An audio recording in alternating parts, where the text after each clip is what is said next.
Hello students. Previous class में हमने आपका 10 चैप्टर स्टार्ट किया था रेस्पायरेशन इन ऑर्गेनिज्म। इस चैप्टर में हमने सबसे पहले रेस्पायरेशन के बारे में पढ़ा था, रेस्पायरेशन के डेफिनेशन के बारे में पढ़ा था एंड उसके बाद हमने टाइप्स के बारे में देखा था।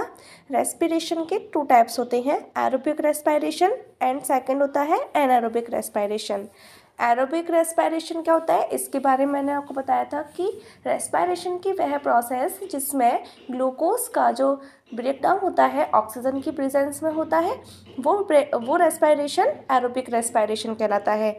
दूसरा एनारोबिक रेस्पायरेशन पढ़ा था कि जिसमें आपके ग्लूकोज का जो ब्रेकडाउन होता है वो ऑक्सीजन की एब्सेंस में होता है और उस कंडीशन में आपको क्या मिलता है, अल्कोहल प्रोवाइड होती है और एनर्जी प्रोवाइड होती है। ये एनारोबिक रेस्पायरेशन होता है। एनारोबिक रेस्पायरेशन सिंगुलर ऑर्गेनिज्म या फिर सिंगल सेल्ड ऑर्गेनिज्म भी कह सकते हैं, जो ईस्ट होता है उसमें देखा गया था। इसके अलावा जो हमारी मसल सेल्स होती हैं उसमें भी एनारोबिक रेस्पायरेशन भी होता है। किस कंडीशन में, जब उसे हाई ऑक्सीजन या फिर हाई एनर्जी चाहिए होती है उस कंडीशन में, तो उस कंडीशन में ग्लूकोज का कंप्लीटली ब्रेकडाउन नहीं हो पाता है और वह लैक्टिक एसिड फॉर्म में टूट जाता है। लैक्टिक एसिड को जब कंप्लीटली ऑक्सीजन प्रोवाइड हो जाती है तो वह कम्प्लीटली फॉर्म में carbon dioxide, water and energy आपको प्रोवाइड कराता है। इसके बाद हमने ब्रीथिंग प्रोसेस के बारे में पढ़ा था। इसमें हमने इनहेलेशन और एक्सहेलेशन प्रोसेस के बारे में पढ़ा था। इनहेलेशन मतलब अगर आप ऑक्सीजन को अपनी बॉडी के अंदर ले रहे हैं तो ये प्रोसेस आपकी इनहेलेशन कहलाती है, और एक्सहेलेशन का मतलब होगा कि आप कार्बन डाइऑक्साइड गैस को अपनी बॉडी से बाहर निकाल रहे हैं, तो ये आपकी एक्सहेलेशन प्रोसेस हो गई। इसके बाद हमने ब्रीथिंग रेट के बारे में पढ़ा था कि किसी भी पर्सन के द्वारा 1 मिनट में कितनी बार ब्रीथिंग इनहेलेशन प्लस एक्सहेलेशन की जा रही है, तो यह रेट आपकी ब्रीथिंग रेट कहलाती है। इसके लिए हमने एक एक्टिविटीज़ भी की थी। उसके बाद हमने हमारे रेस्पिरेटरी सिस्टम के बारे में समझा था कि रेस्पिरेटरी सिस्टम्स में जो हम रेस्पिरेशन करते हैं, ब्रीथिंग किस टाइप से होती है। तो हम अपनी नेज़ल कैविटी से एयर को इनहेल करते हैं, ये हमारी नेज़ल कैविटी से होती हुई आपकी लंग्स में जाती है, जो कि आपकी चेस्ट कैविटीज़ में प्रेजेंट होती हैं। चेस्ट कैविटी में जो डायफ्राम होता है और जो आपकी रिब्स होती हैं वो दोनों लंग्स के मूवमेंट में हेल्प करते हैं। इसके लिए इसको भी हमने एक एक्टिविटी के थ्रू समझा था कि किस तरीके से हमारी जो चेस्ट कैविटी होती है या रिब्स होती हैं, वो डायफ्राम की जो मसल्स होती हैं वो किस तरीके से हमारे लंग्स को मूवमेंट कराने में हेल्प करती हैं। आज जो हम पढ़ेंगे वो यहाँ पर अदर एनिमल्स में ब्रीथिंग प्रोसेस के बारे में स्टडी करेंगे। ब्रीथिंग इन अदर एनिमल्स यानी कि अन्य जानवरों में या अन्य जो जंतु होते हैं उनमें ब्रीथिंग प्रोसेस किस टाइप की होती है उसके बारे में हम यहाँ पर पढ़ेंगे। Animals such as elephants, lions, cows, goats, frogs, lizards, snakes, birds have lungs in their chest cavity like the human beings. कुछ एनिमल्स जैसे कि एलिफेंट हैं, लायंस हैं, काउस हैं, गॉट है, फ्रॉग है, लाइजार्ड है, स्नैक्स, बर्ड्स, इन सब के पास में ह्यूमन विंग्स की तरह इनकी जो चेस्ट कैविटी होती है उनमें लंग्स पाए जाते हैं। How do other organism breathe, लेकिन जो अदर ऑर्गेनिज्म होते हैं वो किस तरीके से ब्रीथ करते हैं, या फिर ऐसे ऑर्गेनिज्म जिनके पास लंग्स नहीं होते वो ऑर्गेनिज्म किस तरीके से ब्रीथ करते हैं। Do they also have lungs like those of human wings, क्या उनके पास भी ह्यूमन विंग्स की तरह ही लंग्स होते हैं। No, let us find out, चलिए हम देखते हैं। Cockroach, a cockroach has a small opening on the sides of its body, इसकी बॉडी के दोनों साइड्स पर एक स्मॉल ओपनिंग्स पाई जाती हैं। Other insects also have similar opening, other जो इंसेक्ट्स होते हैं जिसमें आपके कैटरपिलर वगैरह जितने भी इंसेक्ट्स होते हैं उन सभी की जो साइड्स होती हैं उन दोनों बोथ साइड्स पर स्मॉल ओपनिंग्स पाई जाती है। These openings are called spiracles, इन ओपनिंग्स को हम क्या कहते हैं, स्पाइरिकल्स कहते हैं। Insects have a network of air tubes called trachea, insects की बॉडी के अंदर क्या होता है कि एयर ट्यूब्स का एक बहुत बड़ा नेटवर्क फैला हुआ रहता है जिसको हम क्या बोलते हैं, ट्रैकिया बोलते हैं। किसके लिए, गैस के एक्सचेंजेशन के लिए। Oxygen rich air रसेस through spiracles, वह एयर जिसमें ऑक्सीजन बहुत ज़्यादा अमाउंट में होती है वो स्पाइरिकल्स से उनकी बॉडी के अंदर एंटर करेगी इनटू द ट्रैकियल ट्यूब्स, और ट्रैकियल ट्यूब्स के अंदर जाएगी, diffuses into the body tissues, body tissue में डिफ्यूज हो जाएगी, and reach every cell of the body, और प्रत्येक बॉडी की सेल को वह प्रोवाइड हो जाएगी। सिमिलरली उसी तरीके से carbon dioxide from the cell कि सेल जो होती है कार्बन डाइऑक्साइड, सेल से जितनी भी कार्बन डाइऑक्साइड्स होती हैं goes into the tracheal tubes, वो सभी ट्रैकियल ट्यूब्स में चली जाती हैं and moves out through spiracles, और स्पाइरिकल्स से वो बाहर निकल जाती हैं। दिस एयर ट्यूब्स और trachea are found only insects, ये जो ट्यूब्स होते हैं और ट्रैकियास होती हैं वो ओनली इंसेक्ट्स में पाए जाते हैं and not in any other group of animals, और अन्य समूह के जानवरों में यह नहीं पाई जाती हैं। अब हम अर्थ में रेस्पिरेशन प्रोसेस के बारे में स्टडी करते हैं। Recall from chapter 9 of class 6, आपने क्लास 6 में 9 चैप्टर में स्टडी किया था कि जो अर्थ वर्म्स होती हैं ब्रीथ थ्रू देयर स्किन, अपनी पूरी स्किन से रेस्पिरेशन करती है यानी कि ब्रीथिंग करती है। The skin of any earthworm feels moist and slimy on touching, जब आप उसकी स्किन को टच करते हैं तो वो आपको मॉइस्ट और स्लिमी फील्स होती है।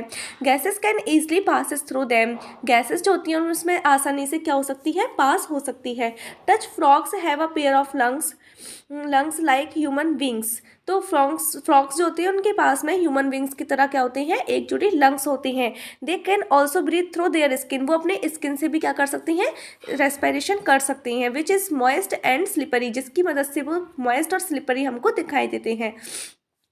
बोजो का क्वेश्चन है, Boojho has seen in television programmes that whales and dolphins often come up to the water surface, कि जो डॉल्फिन्स होती हैं और जो आपकी व्हेल्स होती हैं वो अपने वाटर सरफेस पर बाहर आती हैं। They even release a fountain of water, और एक वाटर की एक बुहार, एक तरीके से फाउंटेन यानी कि एक तरीके से झरने की तरह पानी को अपनी बाउल से बाहर निकालती हैं समटाइम्स, कभी कभार, वाइल मूविंग अपवर्ड, ऊपर की, जब वो ऊपर की ओर आती हैं उस कंडीशन में। Why do they do so, वो ऐसा क्यों करती हैं, वो ऐसा इसलिए करती हैं क्योंकि कभी किन्हीं कंडीशन में उन्हें हाई एनर्जी की आवश्यकता होती है, तो वो एयर में ब्रीथ करने के लिए उस पानी से बाहर निकल करके आती हैं और अत्यधिक मात्रा में उनकी बॉडी के अंदर जो वाटर होता है उसे वो फाउंटेन्स फॉर्म में बाहर निकाल देती हैं, जिससे कि उनको अत्यधिक मात्रा में ऑक्सीजन जो है वो एयर से क्या हो सके, प्रोवाइड हो सके।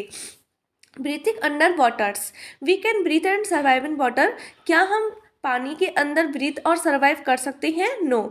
There are many organism which live in water, यहाँ पर बहुत सारे ऐसे ऑर्गेनिज्म होते हैं जो कि कहाँ पर रहते हैं, वाटर में रहते हैं। How do they breathe under water, वो पानी के अंदर किस तरीके से ब्रीथ करते हैं? You have studied in class 6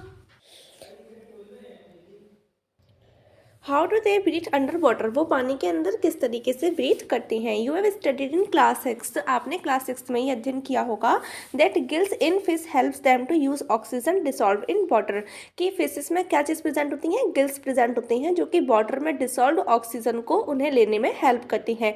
gills are projection of the skin, यह एक स्किन की एक प्रोजेक्शन होती है, यानी कि स्किन से बनी हुई ये उनकी एक स्ट्रक्चर होती है। You may wonder how gills help in breathing, क्या आप आपको इस बात से आश्चर्यचकित होना चाहिए कि वो गिल्स से किस तरीके से ब्रीथिंग करती हैं। Gills are well supplied with blood vessels, gills जो होती हैं वो ब्लड वेसल्स के साथ में बहुत अच्छे तरीके से सप्लाइड होती हैं फॉर एक्सचेंज ऑफ गैसेस, किसके लिए, गैसेस की एक्सचेंजेशन के लिए। डू प्लांट्स ऑल्सो रेस्पायर, अब हम प्लांट्स के बारे में स्टडी करते हैं, क्या वो भी रेस्पायरेशन करते हैं। Like other living organism plants also respire for their survival, plants जो होते हैं वो भी अदर ऑर्गेनिज्म की तरह अपने सर्वाइवल के लिए क्या करते हैं, रेस्पायरेशन करते हैं। As you have learned in class 6, जैसा कि आपने क्लास 6 में पढ़ा था, they also take in oxygen from the air, वे एयर से ऑक्सीजन को ग्रहण करते हैं and give out carbon dioxide, और कार्बन डाइऑक्साइड को वो छोड़ देते हैं।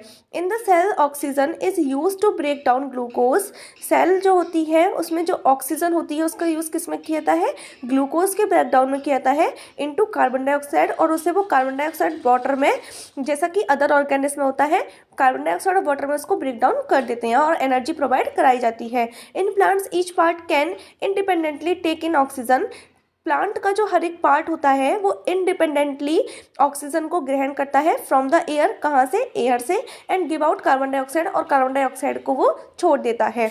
लेकिन फोटोसिंथेसिस प्रोसेस में इस कंडीशन में उल्टा हो जाता है। फोटोसिंथेसिस की प्रोसेस में वो क्या करते हैं, अपना फूड खुद बनाते हैं, तो उस कंडीशन में उनको बाहर से कार्बन डाइऑक्साइड गैस लेनी होती है और बदले में वो ऑक्सीजन गैस को क्या कर देते हैं, डिसॉल्व कर देते हैं या फिर उसे छोड़ देते हैं। You have already learn in chapter 1, आपने फर्स्ट चैप्टर में ऑलरेडी पढ़ा होगा that the leaves of the plants have टिनी pores, कि प्लांट्स की जो लीव्स होती हैं उनके पास बहुत छोटे छोटे पोर्स होती हैं दैट आर कॉल्ड स्टोमेटा, जिनको हम स्टोमेटा कहते हैं, for exchange of oxygen and carbon dioxide, जो कि कार्बन डाइऑक्साइड और ऑक्सीजन के एक्सचेंजेशन में हेल्प करते हैं।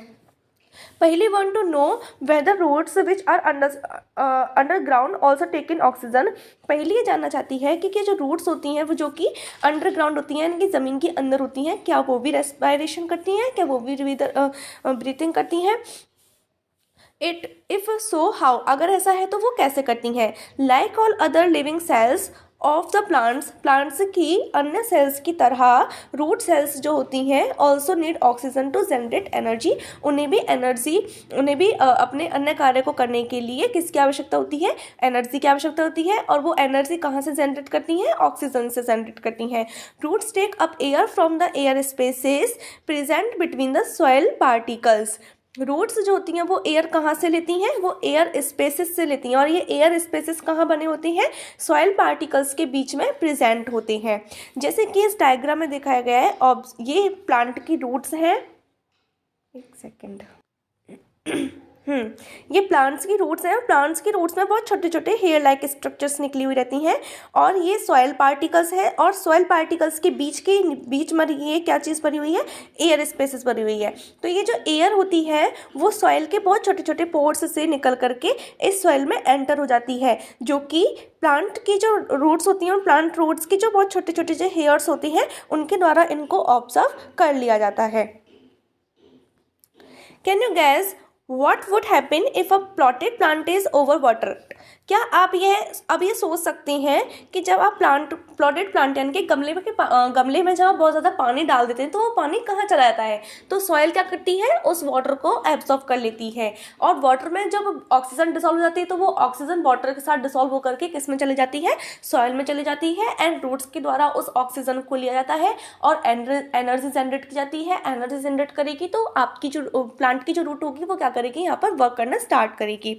In this chapter you learn that respiration is a vital biological process. आपने इस चैप्टर में पढ़ा कि जो रेस्पिरेशन होती है वो एक बहुत ही इंपॉर्टेंट बायोलॉजिकल प्रोसेस होती है।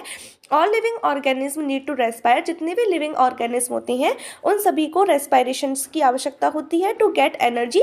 किसके लिए, एनर्जी प्राप्त करने के लिए। Needed for their survival. और उन्हें एनर्जी क्यों चाहिए होती है, जिससे कि वो अपने नेचर में सर्वाइव कर सकें, कोई भी कार्य कर सकें, तो सबके लिए उन्हें क्या चाहिए होती है, एनर्जी चाहिए होती है। तो यहाँ पर आपका जो चैप्टर है वो यहाँ कंप्लीट हो चुका है। इसके क्वेश्चंस आंसर्स मैं आपको भेज दूंगी, जिन्हें आप अपनी कॉपी में फिलअप कर लेना। अच्छे से अपना होमवर्क कंप्लीट करना। कुछ इंपॉर्टेंट क्वेश्चंस भी कराए जाएंगे जिन्हें भी आप अपनी कॉपी में लिख लेना। Thank you very much.